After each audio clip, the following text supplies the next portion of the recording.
വിവാദങ്ങൾ തുടരുമോ എന്നാണ് ചോദ്യം. സുജയ, വിവാദങ്ങൾ തുടരും. പക്ഷേ വിവാദങ്ങൾ വഴിതിരിച്ചു വിടാനായിട്ടുള്ള ഒരു നീക്കം ഇന്ന് വി.ഡി. സതീശന്റെ ഭാഗത്തു നിന്നുണ്ടായി. ഞാൻ നിങ്ങളാരും പറഞ്ഞത് ആവർത്തിക്കുന്നില്ല. ഇവിടെ ലൈംഗിക ആരോപണത്തിലാണ് രാഹുൽ മാങ്കൂട്ടത്തിൽ കുടുങ്ങിയതും അയാൾക്ക് പാർട്ടി ഭാരവാഹിത്വങ്ങൾ എല്ലാം ഒഴിയേണ്ടി വന്നതും ഇപ്പോൾ പ്രത്യേക ബ്ലോക്കായി അല്ലെങ്കിൽ പ്രത്യേക ഒരു കസേരയിൽ പോയി നിയമസഭയിൽ ഇരിക്കേണ്ട സാഹചര്യം വരെ എത്തിയിരിക്കുന്നതും അവിടെയും ഈ സസ്പെൻഷൻ സംബന്ധിച്ചുള്ള ഒരു കള്ളത്തരം അവിടെ നടന്നിട്ടുണ്ട് എന്നത് ഇതിനകം തന്നെ എല്ലാവർക്കും വ്യക്തമായ കാര്യമാണ്. ഇന്ന് വി.ഡി. സതീശൻ പറഞ്ഞ വാചകം എന്താണ്?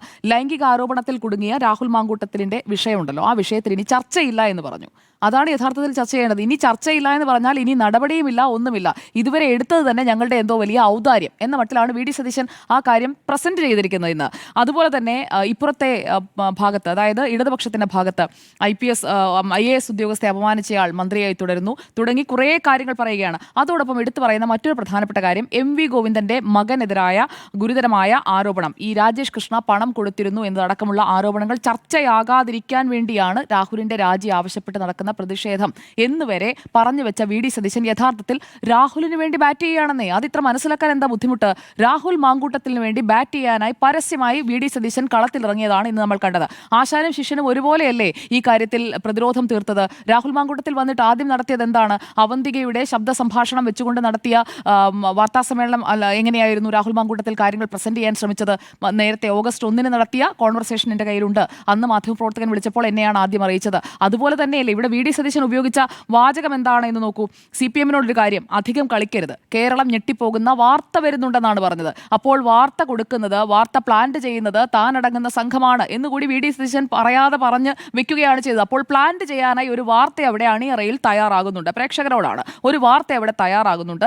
ആ വാർത്ത തയ്യാറാക്കി കൃത്യമായി പ്ലാന്റ് ചെയ്യാനായിട്ട് പോകുന്നു എന്ന് പ്രഖ്യാപിക്കുകയാണ് ഒരു വാർത്താ സമ്മേളനത്തിൽ ഒരു പ്രതിപക്ഷ നേതാവ്. ഇതിൽ പരം ഒരു അപജയം UDF എന്ന സംവിധാനത്തിന്, UDF-ന്റെ ചെയർമാനാണല്ലോ അദ്ദേഹം, UDF എന്ന സംവിധാനത്തിന് വരാനില്ല. ഇതൊക്കെ ലീഗും മറ്റ് ഘടകകക്ഷികളും ഒക്കെ അംഗീകരിക്കുന്നുണ്ടോ എന്നതാണ് അവരോടുള്ള എൻ്റെ ചോദ്യം.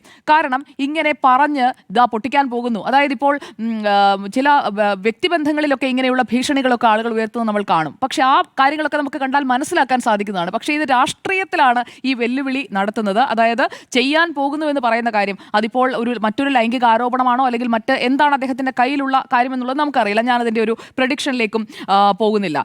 ഇവിടെ പ്രതിപക്ഷ നേതാവും രമേശ് ചെന്നിത്തലയും രണ്ടുപേരും മുഖ്യമന്ത്രിയാകാൻ ആഗ്രഹിക്കുന്ന ആളുകളാണ്. ഈ രണ്ടുപേരും 2026 നിയമസഭാ തെരഞ്ഞെടുപ്പിൽ UDF ജയിച്ചു വന്നു കഴിഞ്ഞാൽ മുഖ്യമന്ത്രിയാകാൻ ആഗ്രഹിക്കുന്ന ആളുകളാണ് എന്നുള്ളത് പലവട്ടം നമ്മൾ ചർച്ച ചെയ്യണം. അവർ മാത്രമല്ല മറ്റു പേരുകളുമുണ്ട്. പക്ഷേ ഇവിടെ ഇവർ തമ്മിലുള്ള ഒരു ചക്കളത്തി പോരിലേക്ക് കാര്യങ്ങൾ പോകുന്നുണ്ടോ എന്ന് ഞാൻ ന്യായമായും സംശയിക്കുന്നുണ്ട്. കാരണം ഇതിപ്പോൾ ഈ വിവാദം വന്നപ്പോൾ മുതലുള്ള ഇവരുടെ പ്രതികരണങ്ങൾ എടുത്തു നോക്കിയാൽ നമുക്കത് കൃത്യമായി മനസ്സിലാക്കാൻ കഴിയും. കോൺഗ്രസിൽ എല്ലാ കാലത്തും ഗ്രൂപ്പ് ഉണ്ടായിട്ടുണ്ട്. പക്ഷേ ഇവിടെ കൃത്യമായി തൻ്റെ മുന്നണിക്കകത്ത് തന്നെയുള്ള അല്ലെങ്കിൽ പാർട്ടിക്കകത്തുള്ള ആരെങ്കിലും ടാർഗറ്റ് ചെയ്യാനായിട്ടാണോ? കാരണം CPM കരുതിയിരുന്നോളൂ എന്ന് പറയുമ്പോഴും അതെങ്ങോട്ടാണ് അദ്ദേഹം അത് തൊടുക്കാൻ പോകുന്നത് എന്നത് നമുക്ക് കാത്തിരുന്ന് കാണാം. ഇവിടെ വി.ഡി. സതീശൻ BJP-യെയും CPM-നുമെതിരെ ഒരു ട്വിൻ ത്രെറ്റാണ് നടത്തിയിരിക്കുന്നത്. രണ്ടുപേർക്കുമെതിരെയാണ്. ആർക്കെതിരെയാണ് എന്ന് അദ്ദേഹം പറയുന്നില്ല. ട്വിൻ ത്രെറ്റാണ്. അപ്പോൾ ഈ എന്തെങ്കിലും കാര്യങ്ങളിൽ എന്തെങ്കിലും കള്ളത്തരങ്ങളൊക്കെ ചെയ്തിട്ടുള്ള ആളുകൾ ഉണ്ട് എങ്കിൽ, അല്ലെങ്കിൽ ഇതുപോലെയുള്ള സമാനമായ എന്തെങ്കിലും കാര്യങ്ങളിൽ പേടിക്കുന്ന ആളുകളുണ്ടെങ്കിൽ അവരെയൊക്കെ ഒന്ന് ഞെട്ടിക്കുകയാണ്. അതായത് അതാണ് ഞാൻ നേരത്തെ പറഞ്ഞ ശിഷ്യൻ ചെയ്ത കാര്യവുമായി ആശാന്റെ ഒരു ശൈലിയിലുള്ള സാമ്യം, അതാണ് ഞാൻ പറഞ്ഞത്. അതായത് അവന്തികയുടേത് ഞാൻ പുറത്തുവിട്ടു, നിങ്ങളുടെ, അതായത് ഈ ഗർഭചിത്രത്തെക്കുറിച്ച് സംസാരിച്ച പെൺകുട്ടിയുടെ അല്ലെങ്കിൽ മറ്റൊരു പെൺകുട്ടിയുടെ ഇവരുടെയൊക്കെ കാര്യങ്ങൾ, ഇവർ സംസാരിച്ച കാര്യങ്ങൾ, ചാറ്റുകൾ, ഇതെല്ലാം കയ്യിലുണ്ട് എന്ന് സൂചിപ്പിക്കുന്ന ധ്വനിയോടുകൂടിയാണ് ആ വാർത്താ സമ്മേളനം നടത്തിയത്. ഇവിടെ വി.ഡി. സതീശനും അങ്ങനെയാണ്. നിങ്ങളൊന്നും അധികം കളിക്കാൻ ഇങ്ങോട്ട് വരണ്ട, എൻ്റെ കയ്യിലുള്ളത് ഞാൻ പൊട്ടിച്ചാൽ നിങ്ങളൊന്നും ഇവിടെ നിൽക്കില്ല. അതുകൊണ്ടാണ് കാളയെ കൊണ്ടുവരുമെന്ന് പറയുന്നത്. അതുപോലെ CPIM കരുതിയിരിക്കാൻ പറയുന്നത്.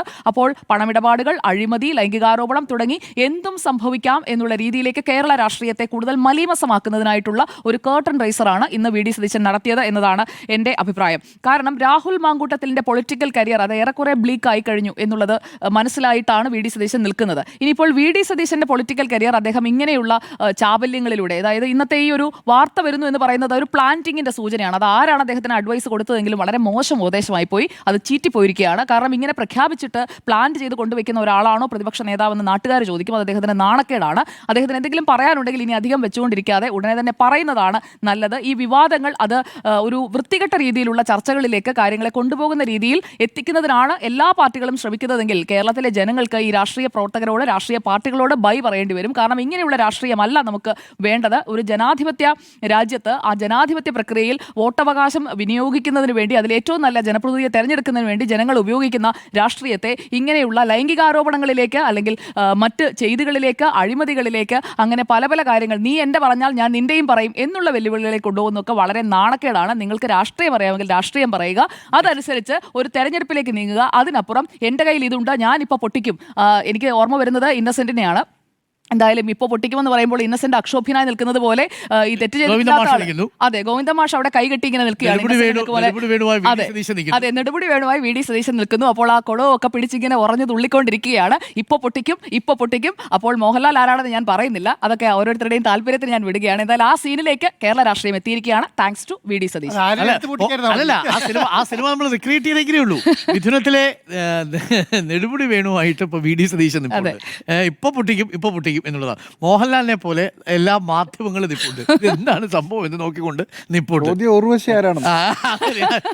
ഉർവശി ആരാണ് എന്നുള്ളതാണ് ഒരു ചോദ്യം. ഉർവശി പറ്റേ ഉർവശിയോടൊപ്പം ഉള്ള നടിയും ആരാണ്, മീനയും ആരാണ് എന്നുള്ളതാണ് പ്രധാനപ്പെട്ട ചോദ്യം. എന്തായാലും ഈ കഥാപാത്രങ്ങളൊക്കെ കേരള രാഷ്ട്രീയത്തിൽ ഉണ്ടാവും. അതെ.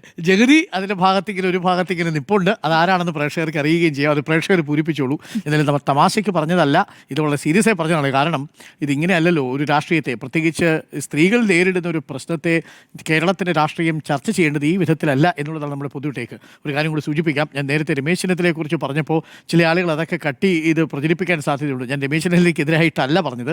രമേശ് ചെന്നിത്തലയുടെ പേരിൽ ഒരു വീഡിയോ ഇപ്പോൾ പ്രചരിക്കാൻ ഇടയായത് ഈ പറയുന്ന വെല്ലുവിളിയാണ് എന്ന് മാത്രമാണ് ഞാൻ ഉദ്ദേശിച്ചത്.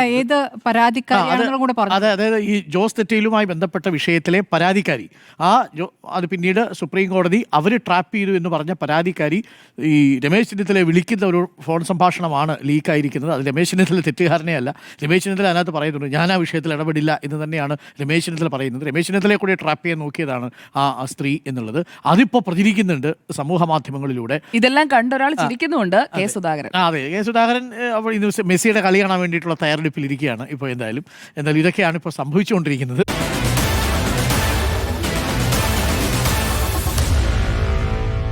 Meet the editors.